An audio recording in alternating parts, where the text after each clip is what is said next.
थी सहमी हुई सी करके एक कोने में बैठी हुई थी। तभी संध्या की नजर टेबल पे रखी हुई उस बुक पे जाती है और संध्या कुछ पल के लिए कुछ सोचने लगती है और एकदम से खड़ी हो जाती है और दरवाजे की तरफ भागने लगती है। संध्या सोचती है कि दरवाजा खोल के बाहर जाके चिल्लाने से कोई ना कोई उसकी मदद करने जरूर आएगा और संध्या दरवाजा खोलने की कोशिश करती है पर कोई फायदा नहीं होता क्योंकि दरवाजा खोलने का नाम ही नहीं ले रहा था। संध्या अपनी पूरी ताकत से कोशिश कर रही थी पर दरवाजे का लॉक जम जाने से दरवाजा खुल ही नहीं रहा था। संध्या बहुत परेशान हो गई थी और उसे समझ नहीं आ रहा था कि अब करना क्या है क्योंकि जो भी संध्या करने की कोशिश कर रही थी सब नाकाम हो रहा था और संध्या एकदम से जोर जोर से रोने लगती है। तभी दरवाजे पे एक जोर की आवाज आती है जैसे कि कोई दरवाजे से टकरा गया हो और दरवाजे से आवाज आती है,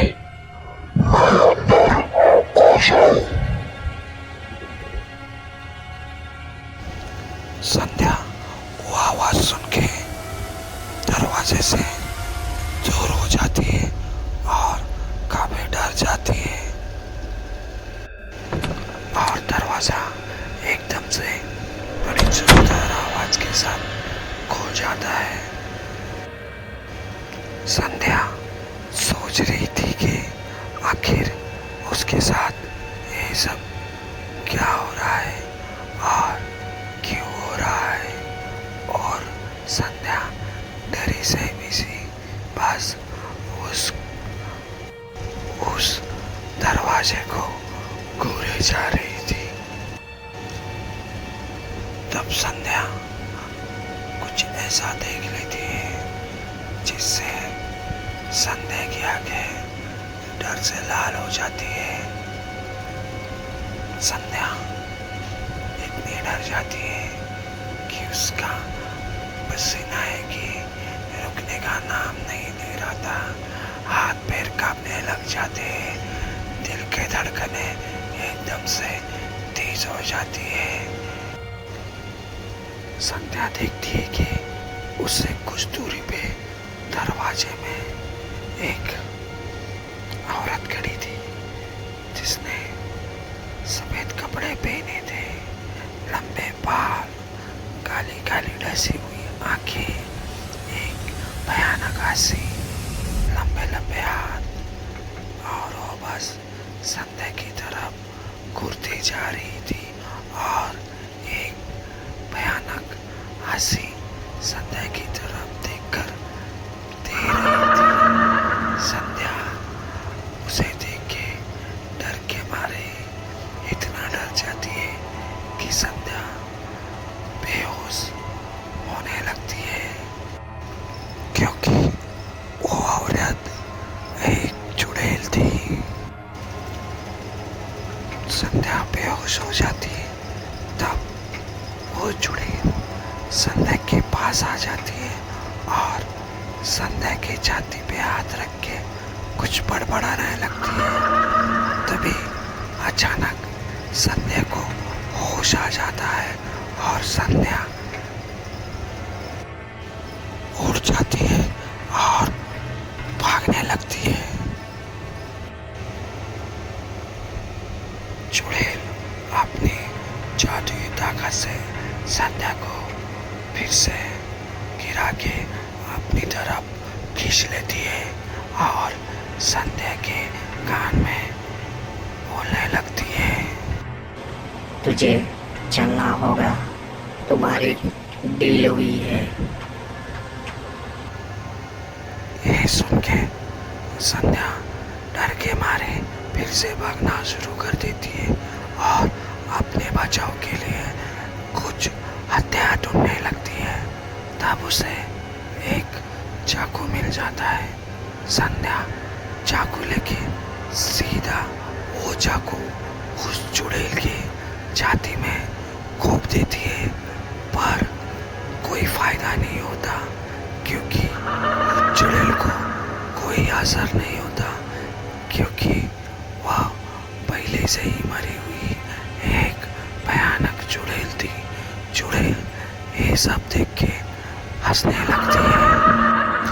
अब वो चुड़ैल गुस्से में आ जाती है और संध्या को अपनी जादुई शक्ति से हवा में उठा लेती है और किचन में पटक देती है।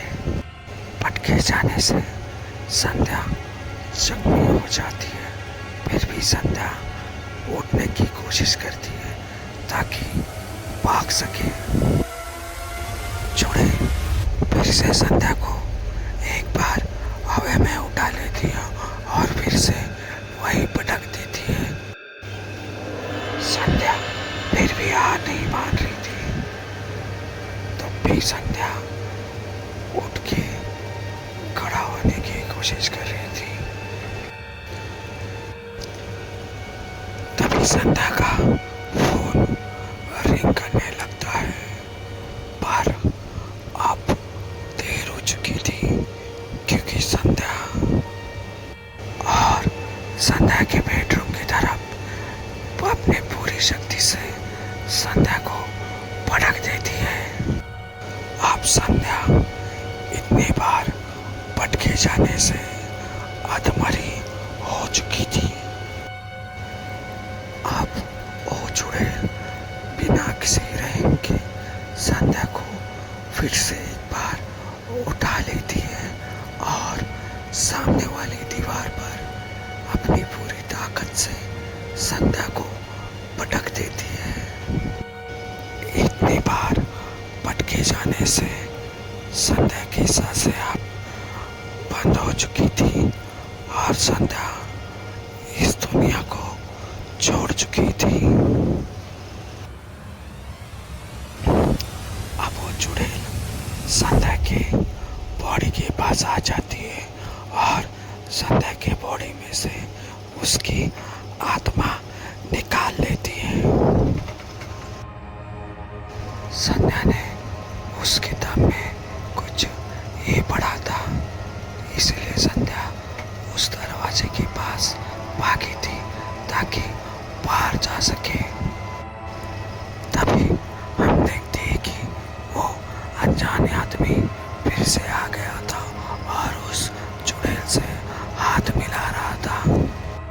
तो दोस्तों, कैसी लगी स्टोरी चैप्टर 3? मैं समझता हूँ अच्छी लगी होगी। अगर अच्छी लगी होगी तो वीडियो को लाइक और चैनल को सब्सक्राइब करके ही जाना।